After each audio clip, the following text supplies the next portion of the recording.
सभी प्यारे साथियों को हमारा नमस्कार। एरोमा केमिस्ट्री क्लासेस पर आपका स्वागत है। साथियों, पीजीटी मॉडल पेपर जो चाहे यूपी का हो या उत्तराखंड हो या GIC lecturer examination, Navodaya Vidyalaya और बिहार पीजीटी जिसे आप बीपीएससी कहते हैं, इस पर हमने फोकस करके इस पर बात करने जा रहे हैं। बहुत ही जबरदस्त मॉडल पेपर है और मैं आपको बताऊंगा, अगर आप हमारे मॉडल पेपर सॉल्व करते हैं, जितने भी पीवाईक्यू दिए हुए हैं हमारे ऐप पर, अगर आप सॉल्व कर लेते हैं तो फिर मैं ये मानता हूं कि आप सिलेक्शन के दायरे में आ जाएंगे।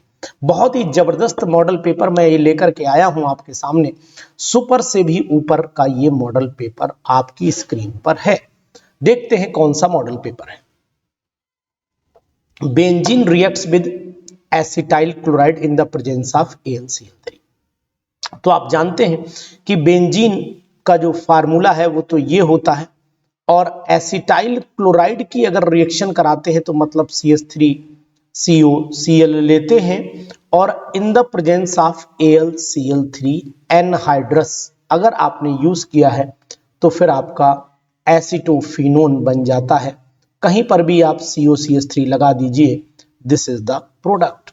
बहुत ही अच्छा question, very very important question, PGT के लिए भी बहुत इंपॉर्टेंट है और सभी एग्जामिनेशन जो केमिस्ट्री से जुड़ जाते हैं उन सभी के लिए बहुत इंपॉर्टेंट है। इसका नाम आपको पता होगा, एसिटोफिनोन कहते हैं इसे। तो यहां पर ऑप्शन आपको ए मिल जाएगा। ल्यूकास टेस्ट जो होता है वो कौन देता है, तो मैं आपको बताऊंगा बहुत जल्दी फास्टली कौन देता है। तो 1 डिग्री सबसे स्लो देता है, 2 डिग्री थोड़ा तेज देता है और 3 डिग्री बहुत तेज देता है। तो इसका मतलब हुआ कि 2 मिथाइल प्रोपेन टू ऑल ये 3 डिग्री का है। अगर आप इसका फार्मूला भी देखना चाहते हैं तो ये हो गया 2 पर मिथाइल कर दो और ये प्रोपेन हो गया और 2 पर ही ऑल जाने दो, तो ये हो जाता है 2 मिथाइल प्रोपेन टू ऑल। जबरदस्त question, very very important question examination के पॉइंट ऑफ व्यू से अगर आप देखेंगे तो बहुत ही अच्छा क्वेश्चन है। 2 मिथाइल प्रोपेन टू ऑल वाला, समझ रहे हैं ना बात को। तो क्वेश्चंस अगर आप हमारे साथ करेंगे तो आपको बहुत कुछ सीखने को मिलेगा। तीसरा क्वेश्चन बता रहा हूं, NH3 gas is passed over the heated copper oxide, ठीक, इट ऑक्सीडाइजेस टू। अब आपने पता होगा कि अमोनिया के साथ जब रिएक्शन कराते हैं, रिएक्शन ही देख लेते हैं 3 यहां पर 3CuO ले लेते हैं और यहां 2NH3 ले लेते हैं। आपने एनसीईआरटी में भी इसको देखा होगा। इसको हम लोग एनसीईआरटी बेस्ड MCQ आपके लिए लेकर के आए हैं। एनसीईआरटी बेस्ड MCQ, बहुत ही जबरदस्त एनसीईआरटी बेस्ड MCQ आपके लिए एग्जामिनेशन ओरिएंटेड है। ये KVS और NBS दोनों के लिए जबरदस्त माने जाएंगे। तो NH3 gas is passed over heated copper oxide, it oxidizes to. ये किस में ऑक्सीडाइज कर रहा है, तो आपको बताने की कोशिश करूंगा। कॉपर में ऑक्साइड को तो ये कॉपर में कर देता है और यहाँ N2 कर देगा और साथ में निकालेगा 3 बूंद जिंदगी के। तो यहाँ कॉपर में हो जाता है, तो नाइट्रोजन गैस मुझे दिखाई दे रही है ऑप्शन में, तो यहाँ पर मैं N2 लगा देता हूं। बहुत ही important, which of the following compound shows optical isomerism. देखो, ऑप्टिकल आइसोमेरिज्म वो शो करेगा जिसके अंदर कायरल कार्बन होगा, और मुझे ये वाला कायरल कार्बन दिखाई दे रहा है, तो यहां पर मैं ए ऑप्शन लगा लेता हूं। अगर आपको लगता है कि सर ये कैसे कायरल है, तो मैं आपको बता देता हूं। यहां पर आप जो है वो Br लगा लीजिए, यहां पर आप H लगा लीजिए, यहां पर आप CH3 लगा लीजिए और यहां COOH, तो आपको दिखाई दे जाएगा this is the chiral carbon. बहुत ही अच्छा question, very very important question, examination oriented question कहलाएगा ये। अब आप आ जाते हैं यहां पर, तो आपको कुछ नहीं करना है भैया, आप यहां पर केवल HBr जोड़ दो, यानी ये प्रोडक्ट हो जाएगा CH3CH2Br। बहुत ही जबरदस्त एक्वस KOH लिया है, कुछ नहीं करना है, CH3CH2OH बन जाएगा, एल्कोहल बन गया है। क्या बन गया? एल्कोहल। अब आपने Na2CO3 और आयोडीन के साथ में जब इसे हीट करोगे तो आपको पता होना चाहिए कि ये आयोडोफॉर्म बना लेता है, यानी CHI3 बना लेगा। तो प्रोडक्ट यहां पर आयोडोफॉर्म दिया हुआ है, मैं खट से आंसर पर आयोडोफॉर्म लगा देता हूं। बहुत ही सुंदर क्वेश्चन है, बहुत ही डबल जो है कंसेप्ट वाला क्वेश्चन कहेंगे हम इसे, ध्यान दीजिएगा। इसके बाद आ जाइए, क्लोरोबेंजीन लिया, मिथाइल क्लोराइड लिया, सोडियम ड्राई ईथर आपको पता होना चाहिए, 2NaCl निकाल दीजिए, टॉलिन बन जाता है। इस रिएक्शन को आप लोग वुड्स रिएक्शन के नाम से जानते हैं। और अगर आप जानते हैं ये फ्रीडल क्राफ्ट रिएक्शन है तो नहीं हो पाएगी। वुड्स रिएक्शन तब होती है 2 एल्काइल हैलाइड, लेकिन इसमें एराइल भी दिया तो वुड्स रिएक्शन के साथ में फिटिग और जोड़ना पड़ेगा। आंसर हो जाएगा वुड्स फिटिग रिएक्शन। बहुत ही सुंदर, वेरी वेरी इंपॉर्टेंट। जब 2 एल्काइल हैलाइड रिएक्शन करें तो वुड्स, और जब 1-2 एराइल करें तो फिटिग, और दोनों मिलाए तो वुड्स फिटिग। ठीक है, तो ये बात भी आप ध्यान देना। अच्छा क्वेश्चन है, the main difference between the formic acid और acetic acid is that formic acid is, तो फॉर्मिक एसिड जो होता है वो ज्यादा एसिडिक होता है, तो ये तो कहीं पर दिया नहीं, तो ये तो है नहीं। ठीक है, तो मैं आपको बताऊंगा कि फॉर्मिक एसिड जो होता है एक अच्छा रिड्यूसिंग एजेंट भी माना जाता है। आपको पता है क्यों माना जाता है? मैं आपको बताता हूं एक अच्छा रिड्यूसिंग एजेंट ये क्यों है। क्योंकि ये टॉलेंस और फेलिंग को रिड्यूस कर देता है, ये बात आपको नोट करनी पड़ेगी।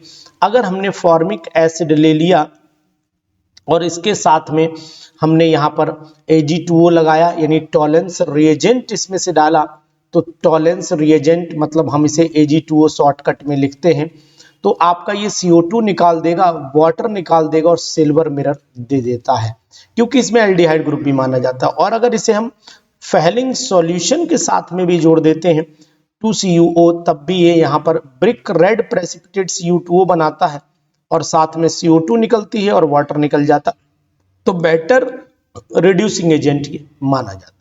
कैसा लग रहा है क्वेश्चन? जबरदस्त है ना? तो अगर आप एरोमा पर रहेंगे ना तो आपको हर चीज का सॉल्यूशन मिलेगा, क्योंकि एरोमा ऑल ओवर इंडिया का एक ऐसा छोटा प्लेटफॉर्म है जो आपको सही दिशा निर्देशन के साथ पढ़ाता है।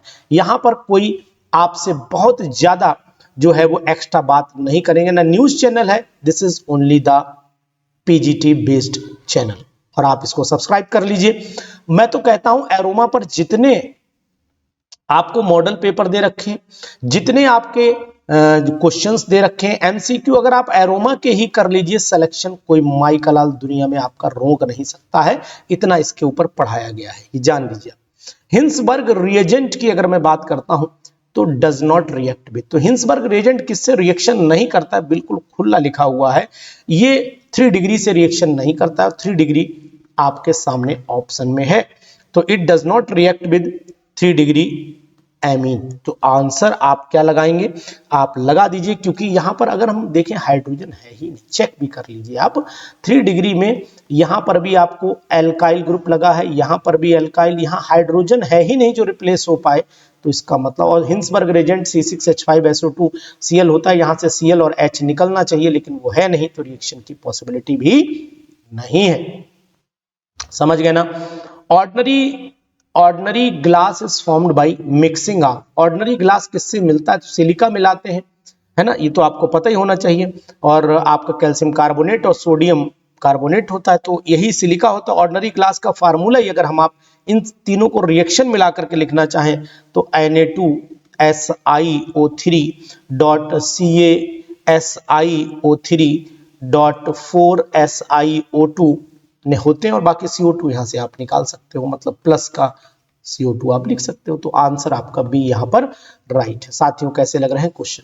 आप अगर हमारे चैनल पर कमेंट भी नहीं कर सकते, सब्सक्राइब भी नहीं कर सकते हैं, तो फिर आप तैयारी अपनी बढ़िया नहीं कर पाएंगे भाई। तो मैं कहता हूं कि आपका, जिन लोगों ने आज तक मेरे चैनल को सब्सक्राइब किया और वो सिलेक्शन की कगार पे, आज वेस्ट बंगाल से मैं आपको भी व्हाट्सएप करूंगा कि वेस्ट बंगाल के साथियों में भी मेरे 60 में से 50 अभी मैसेज भी मैं आपको शो कर दूंगा कि 53 क्वेश्चन सही हुए हैं 60 में से, तो क्या सिलेक्शन नहीं होगा? 100% हो जाएगा उस बंदे का सिलेक्शन।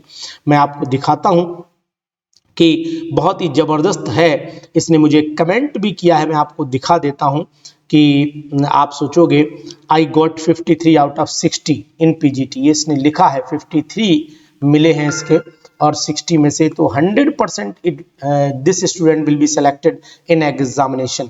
मैं आपको दिखा देता हूं, ये वेस्ट बंगाल का स्टूडेंट है, तो यहाँ प्रूफ के साथ बात चलती है, यहाँ ऐसे बात नहीं चलती है, तो आप चाहे तो देख सकते हो। इसने लिखा है, देखिए यहाँ पर मैं दिखाता हूं आपको, सर आई गॉट, ये देखिए आप चेक करके देखिए इसको, कोई बुराई नहीं है, इसको चेक करके देखिए। I got 53 out of 60 in PGT West Bengal examination. तो ऐसे स्टूडेंट हैं हमारे पास, यहाँ ऐसा नहीं है, यहाँ एकदम सटीक चोट दी जाती है और जो स्टूडेंट हमसे जुड़ते हैं ना उनका सिलेक्शन लगभग 95% फाइनल हो जाता है।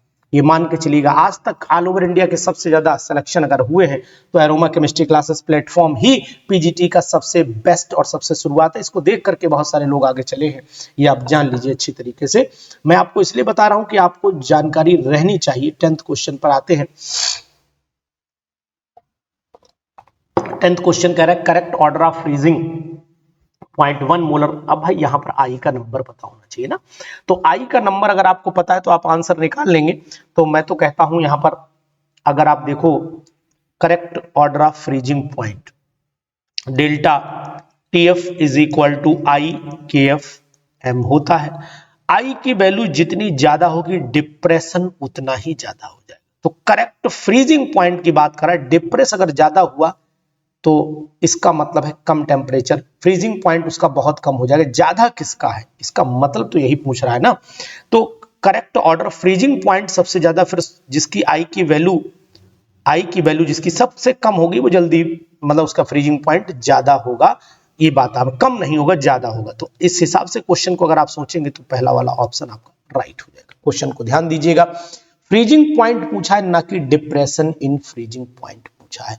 और 1 मोलर है तो सभी में आई की वैल्यू जिम्मेदार होगी, क्योंकि मैं आपको बताना चाहूंगा सुक्रोज के लिए आई की वैल्यू 1 होगी, केसीएल के लिए आई की वैल्यू आपकी 2 होगी, आपकी BaCl2 के लिए आई की वैल्यू आपकी 3 होगी, AlCl3 के लिए आई की वैल्यू आपकी 4 होगी। तो यहां पर जिसकी सबसे कम वैल्यू है उसका फ्रीजिंग पॉइंट ज्यादा होगा, इससे कम और हो जाएगा, और कम एंड सो ऑन। तो ए ऑप्शन हमारा बिल्कुल राइट है। टेबल शुगर क्या है भाई, सुक्रोज ही तो खाते हैं हम लोग, और कौन सी चीज खाते हैं। टेबल शुगर जो शुगर केन से मिलती है वो टेबल शुगर है।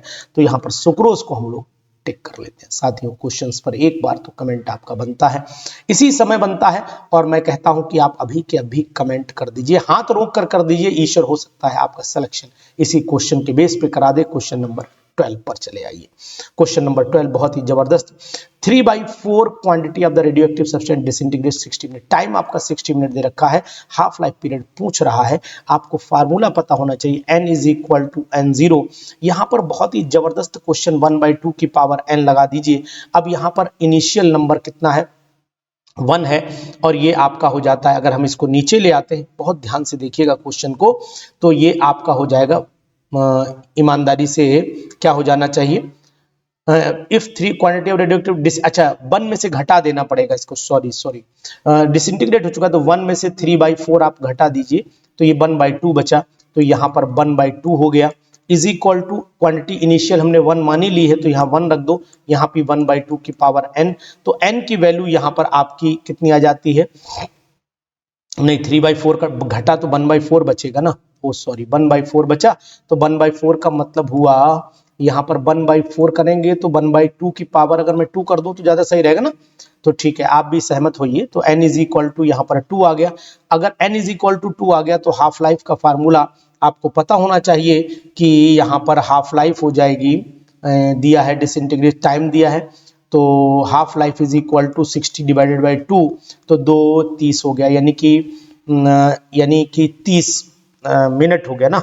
30 मिनट का मतलब आधा घंटा हो गया, और 30 मिनट का मतलब आधा घंटा, यानी कि हाफ एन आवर। ये वाला ऑप्शन हमारा सही हो गया है ना। बढ़िया क्वेश्चन है, अच्छा लगा तो क्वेश्चन ऐसे करिए ना, बहुत ही जबरदस्त question, very very important. Element with atomic number 81। 81 किसका है भाई साहब? 81 अगर आप जान रहे होंगे तो लाला सियाराम, परमानंद, प्रेम शर्मा, यूरोपियन गॉड तब्दे हुई राथुम यबलू से मिल लेंगे। 71 हो गया, और 71 के बाद 81 चला जाएगा मरकरी, यानी कि उसके बाद ला हफ्ता वो रेसी, और तो ये हो गया आपका प्लेटिनम पर चला गया, गोल्ड हो गया आपका 79, मरकरी हो गया 80, और टेलीरियम हो गया 81। तो किस ब्लॉक का आएगा? ये चला जाएगा आपका पी ब्लॉक में। तो यहाँ पर मैं बी ऑप्शन पर टिक कर लेता हूँ, ठीक है। 81 ये आप इलेक्ट्रॉनिक कन्फिग्रेशन लिख करके निकाल दीजिए, तब भी आपको पता लग जाएगा ये पी ब्लॉक का एलिमेंट माना जाता है।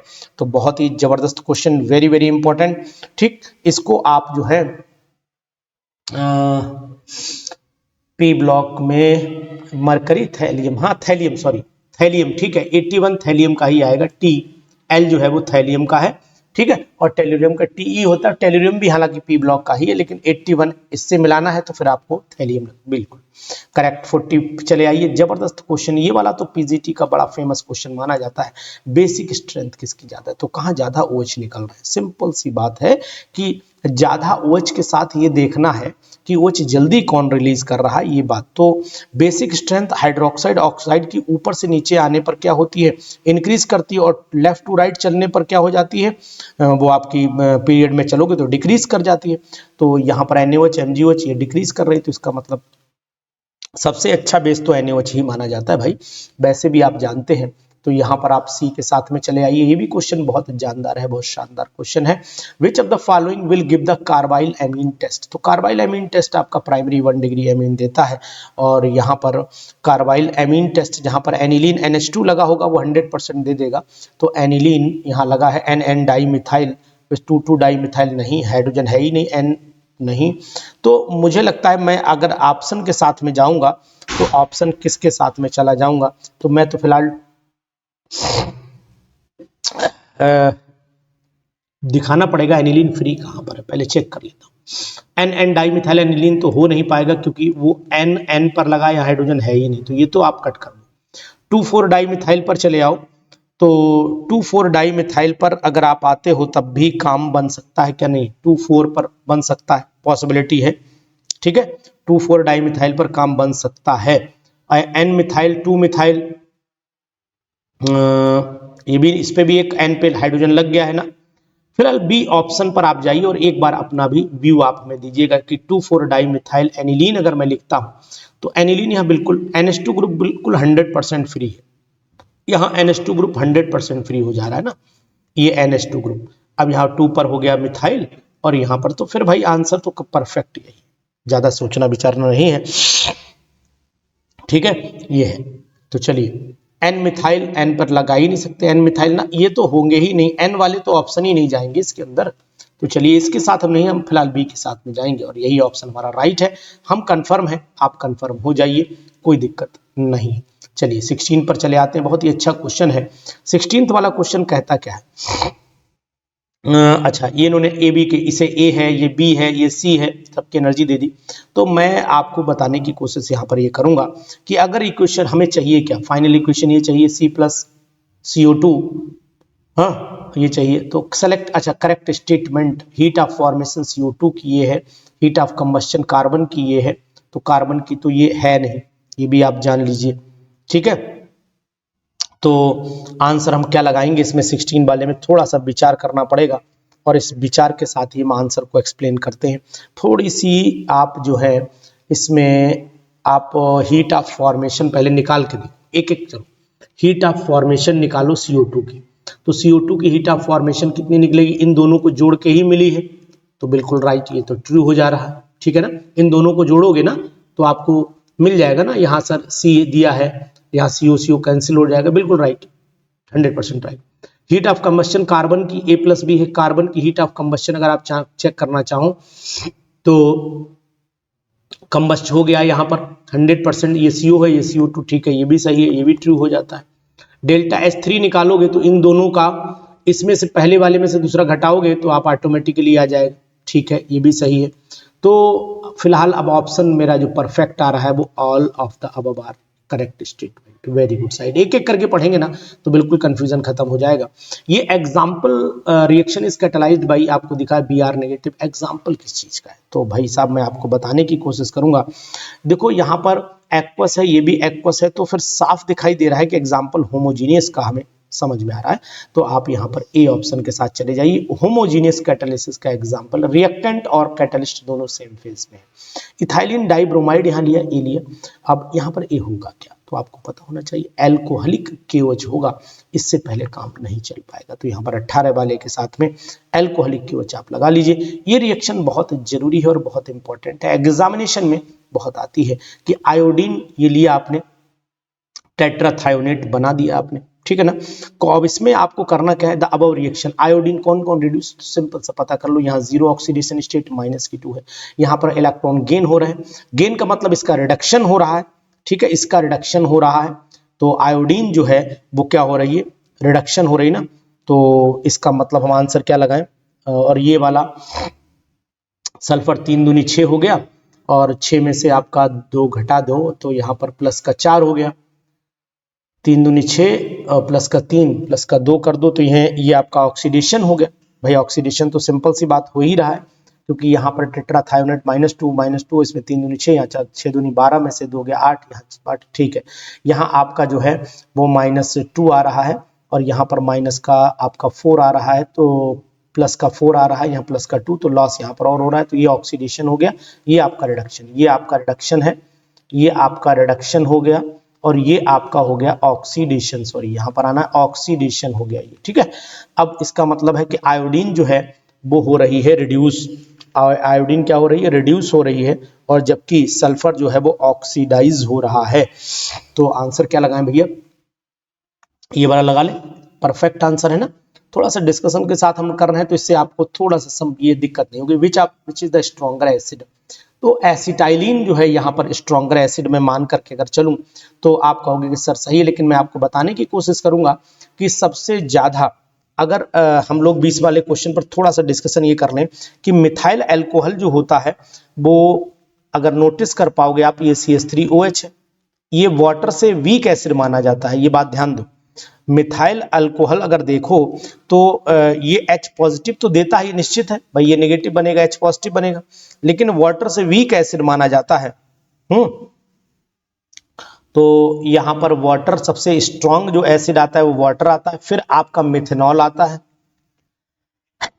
सॉरी, और उसके बाद आता है एसिटाइल, वाटर है नहीं, तो यहां पर हम लोग मिथेनॉल के साथ में चले जाएंगे। वेरी गुड, बहुत सुंदर।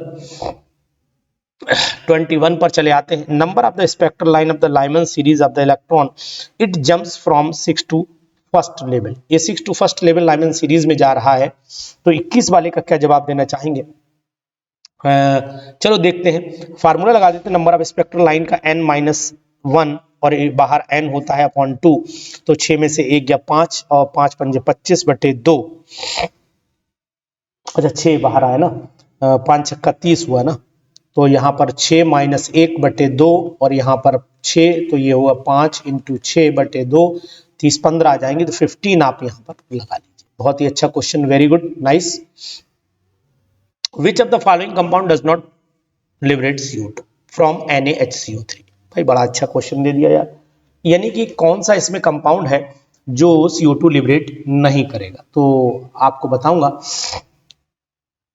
Does not liberate CO2 from NaHCO3, तो भाई साहब ये सॉल्ट ऑलरेडी है, भाई साहब ये सॉल्ट ऑलरेडी है, ये कैसे रिलीज कर देगा? तो ये सॉल्ट है ना, मिथाइल एमीन का वीक बेस भी कह सकते हो इसको, और HCl स्ट्रॉन्ग इसमें मिला हुआ है, तो इसका मतलब है कि इसका नेचर जो है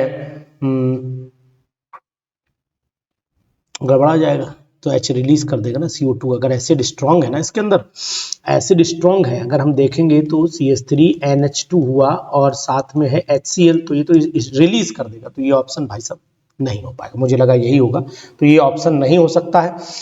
अच्छा, डज रिलीज पूछ रहा है, तो यही तो रिलीज करेगा, ओहो डज नॉट मैं समझा था, सॉरी, तो यही रिलीज कर देगा ना, ये स्ट्रॉन्ग एसिड हो गया ना, ये स्ट्रॉन्ग एसिड हो गया, और स्ट्रॉन्ग एसिड ये रिलीज कर देगा, मैं समझा रिलीज नहीं करेगा, तो यही रिलीज करेगा, बाकी रिलीज नहीं कर पाएंगे, तो इसका मतलब है डज रिलीज है, डज नॉट है, डज लिबरेट, बिल्कुल राइट। तो फिर हम तो समझे गलत हुआ, लेकिन आंसर हमारा बिल्कुल सही आ गया भैया। चलिए 23 पर आ जाते हैं। ये क्वेश्चन में IUPAC इल्ला पिल्ला बुल्ला लगा दो इसमें, तो ये डबल बॉन्ड तो काउंट ही करना पड़ेगा, तो 1 2 3 4 5 4 5 6, तो हेक्स हो गया, 2 पे इन हो गया, 3 पर इथाइल हो गया, 3 इथाइल हेक्स 2 इन हो गया, यानी कि 23 वाले का जो जबरदस्त आंसर है वो यही हो गया। ठीक, बहुत ही सुपर क्वेश्चन, जबरदस्त क्वेश्चन के साथ आप हमारे साथ डटे हुए हैं एरोमा केमिस्ट्री क्लासेस के प्लेटफॉर्म पर। 25 क्वेश्चन का स्लॉट आज और 25 का मैं कल दूंगा आपको, तो आप 25 तक चलिएगा, साथ रहिएगा, और जिस चीज को चाहिए PDF ये वाली कि सर ये वाली PDF हमें दे दीजिए, हमें व्हाट्सएप करिएगा, हम आपको पीडीएफ कंप्लीट होने के बाद जरूर देंगे। 24 पर चले आइए। ऑर्गेनिक कंपाउंड है, कार्बन ये है, हाइड्रोजन ये है, सिंपल से, इसमें दूसरा कंपाउंड नहीं, आर्सेन ऑक्सीजन होगा, 100% होगा। तो आप देखिए 68.5 और यहाँ पर 4.91 है, यहाँ 0 1 हो गया, 9 और 1 10 4 14 4 हाथ से लगा 1, 9 1 10 3 13 3 हाथ से लगा 1, तो यहाँ पर 73.4 हो गया। और इसे 100 में से घटाओ 26.59 बचेगा, तो 26.59 इसमें क्या है, ऑक्सीजन है। चलिए करना पड़ेगा इसको भाई साहब, करना पड़ेगा। यहाँ पर मैं करता हूँ इस क्वेश्चन को, जरा आग यहाँ उगली जाएगी आग। देखिए यहाँ पर कार्बन 12 हो गया, कार्बन 12, हाइड्रोजन यहाँ पर 1 हो गया, ऑक्सीजन यहाँ पर आपका 16 हो गया। परसेंटेज देख लेते हैं, 68.5 हो गया, उसके बाद 4.91 हो गया, उसके बाद आपका बचाया कितना था, 26.59 मैंने बताया था। इसको यहाँ पर थोड़ा सा पेन कमजोर कर देता हूँ, तो यहाँ पर चले आइए, तो ये हो जाएगा 68.5, दिल बन गया ये तो,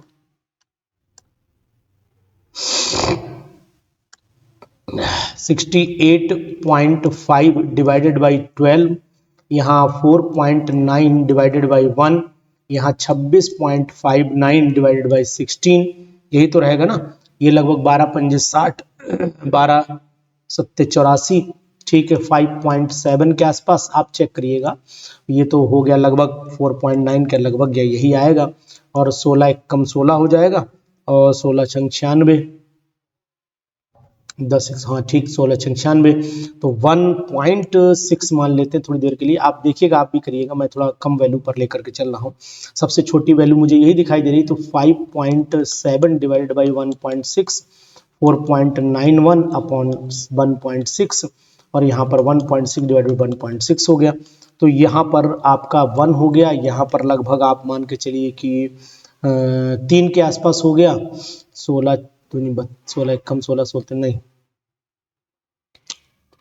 लगभग 3 मान लेते हैं चलो, और ये लगभग मान लेते हैं 3.5, ठीक है, क्योंकि इससे ज्यादा हो गया ना 3.5, तो यहाँ पर अब 3.5 को हटाना पड़ेगा 2, तो ये 7 कर दो, ये आपका 6 कर दो, ये आपका 2 कर दो, तो ये आपका हो गया C7 हो गया, है ना, C7 हो गया। H का आपका आ गया 6 और O का 2। अब मिलाते हैं, क्या ही मिल रहा है कि नहीं मिल रहा है, पढ़ रहा पूरी गणित लगाने के बाद। हम तो भाई शॉर्टकट कैलकुलेशन की पूरी की नहीं, आप लोग जरूर करिएगा। C7H6O2, C7H6CO2 मिल तो गया यार, तो ये ऑप्शन हमारा बिल्कुल यहाँ पर राइट मिल गया है। आप लोग भी इस आंसर को जरा चेक जरूर कर लीजिएगा, क्योंकि मैंने कैलकुलेशन एक बहुत लंबे उस पर नहीं की है, हालांकि कैलकुलेशन पूरी करनी चाहिए। ये क्वेश्चन भी देखिए, इस पर ये इसका माइनस में दिया है, जिंक वाला ये दिया है और ये वाला दिया है, तो विच करेक्ट, तो आप बता सकते हो कि जिसका माइनस में वैल्यू ज्यादा होगी, तो यहाँ नेगेटिव वैल्यू अगर रिडक्शन पोटेंशियल की हाई, तो वही अच्छा रिड्यूसिंग एजेंट होगा। हाँ, तो इसका मतलब आयरन की वैल्यू अगर मैं चेक करता हूं, तो आयरन की वैल्यू नेगेटिव में ये आपको दिखाई दे रही, तो आयरन कैन, जिंक की वैल्यू ये दिखाई दे रही, तो आंसर फिर क्या होना चाहिए। 25 वाले के आंसर पर अगर थोड़ा सा आप विचार भी कर लेते हैं, तो मुझे लगता है कोई बुराई नहीं है, क्योंकि थोड़ी सी बुद्धि का काम में गलती ना होने पाए। जिंक की वैल्यू अगर आप नोट करो, तो सबसे ज्यादा मुझे यही दिखाई दे रही कि माइनस नहीं, मैग्नीशियम उससे ज्यादा है, तो मैग्नीशियम सबको रिड्यूस कर देगा, तो मैग्नीशियम रिड्यूसेस जिंक, केवल ये दोनों को कर देगा, तो ये तो ऑप्शन सही नहीं हुआ। दोनों यहाँ पर एंड अगर होता जिंक, तो मैं सही कर, जिंक ऑक्सीडाइजेस आयरन, तो जिंक आयरन को ऑक्सीडाइज कर देगा, क्यों भाई, नहीं ऑक्सीडाइज क्यों करेगा, रिड्यूस करेगा, सॉरी ये कट गया, जिंक रिड्यूसेस मैग्नीशियम नहीं कर पाएगा, तो फिलहाल आंसर हमारा पक्का हो जाता है कि जिंक रिड्यूसेस आयरन। क्वेश्चन कैसे लगे जरूर बताइए कमेंट बॉक्स में। रिमेनिंग 25 क्वेश्चन का स्लॉट हम आपके सामने कल रखेंगे। अगर आपने इस पर हमारे कमेंट कर दिए, तो फिर आगे के मैं आपको सुपर क्वेश्चंस जरूर दूंगा, और ये डोज आपको लगातार एरोमा केमिस्ट्री क्लासेस से मिलती रहेगी। Thank you.